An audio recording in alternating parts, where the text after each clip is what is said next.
आय कर में छूट, 7.5 लाख तक जिसकी आमदनी है प्रति वर्ष, 7.5 लाख, 7.5 लाख, उसको कोई टैक्स देने की आवश्यकता नहीं पड़ेगी।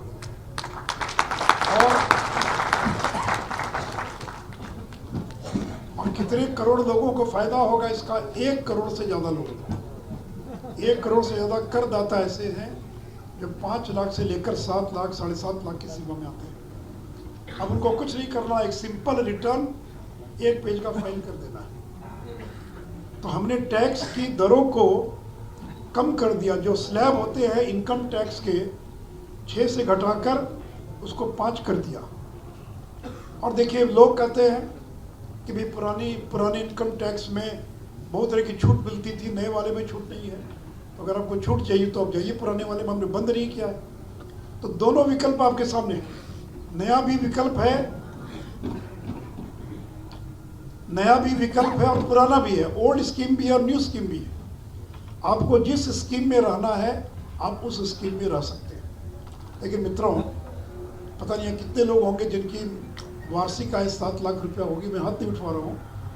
अब 7 लाख जिसकी वार्षिक आय है उसको 1.5 लाख 2 लाख रुपया उसको LIC का प्रीमियम खरीदिए, प्रोविडेंट फंड में जमा कीजिए, फलाना छूट चाहिए अगर इनकम टैक्स में तो फलाने में जमा कीजिए।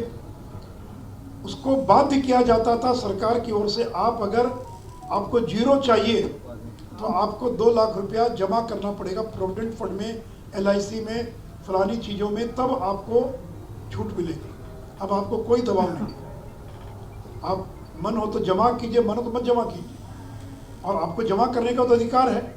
आपने 7.5 लाख मैं इसलिए कर रहा हूँ, अखबार में आ रहा 7 लाख, मैं 7.5 लाख इसलिए कर रहा हूँ कि 50,000 रुपये का डिडक्शन इसमें भी अलाउड है। नॉर्मल इनकम टैक्स में भी हर एक टैक्स पेयर को 50,000 का डिडक्शन, यानी आपकी आमदनी अगर 15 लाख है तो 50,000 हर एक आदमी को माइनस करके 14.5 लाख पर आपका टैक्स लगेगा।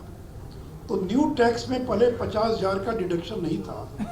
अब इस नई कर प्रणाली में वो भी अनुमति मिल गई है। तो 7.5 लाख अगर आपकी आमदनी है तो 50,000 का स्टैंडर्ड डिडक्शन, बाकी 7 लाख 0 रिटर्न फाइल कीजिए, 0 कोई आपको टैक्स नहीं जमा करना है। और देखिए सबसे बड़ा कितना सरलीकरण हो गया, एकदम टैक्स रेट कैलकुलेट कीजिए। पहले मेरे जैसा आदमी, मैं भाषण दे रहा हूँ के बीच में, लेकिन मुझे इनकम टैक्स का ABCD पता नहीं, सारा काम मेरा वकील करता है मेरा। अब वो ये डिडक्शन वो डिडक्शन, यहाँ जमा कीजिए, वहाँ जमा कीजिए, वो कागज़ रखिए, ये कागज़, कोई कागज़ रखना नहीं, कुछ नहीं करना। सीधे आप अपना पैसा जमा कीजिए, कैलकुलेट कीजिए, 5%, 7%, 10% जो भी है कैलकुलेट कीजिए, पैसा जमा कीजिए, छुट्टी। तो इतना सरलीकरण हो गया। और फिर जो पैसा बचा बाजार में खर्च कीजिए, कपड़ा खरीदना हो, साड़ी खरीदना हो, घूमने के लिए जाना हो, ताकि लोगों के हाथ में खर्च करने के लिए ज़्यादा से ज़्यादा पैसा आए। लोग कहते हैं कि प्राइवेट सेक्टर पैसा नहीं लगा रहा है, पूंजी नहीं लगा रहा। क्यों नहीं लगा रहा है? डिमांड नहीं है। कोविड के दौरान जो लोग बेरोजगार हो गए, लोगों की आमदनी कम हो गई, तो लोगों ने खर्चा करना कम कर दिया। अब खर्च करेंगे तब ना मांग बढ़ेगी, और जब मांग बढ़ेगी तब ना नए उद्योग लगेंगे। तो अगर आदमी के हाथ में पैसा आएगा तो खर्च करेगा। सरकार चाहती है कि लोग खर्च करें, क्योंकि खर्च करेंगे तब डिमांड बढ़ेगी, और जब डिमांड बढ़ेगी तब नए नए उद्योग आएंगे। और आपको जितना इन्वेस्ट करना कीजिए इन्वेस्ट, लेकिन आपको बात देनी है।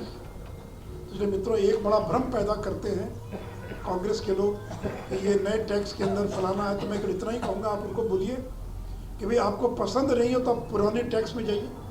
पुराने इनकम टैक्स में उसको बंद नहीं किया, उसको बंद नहीं करेंगे।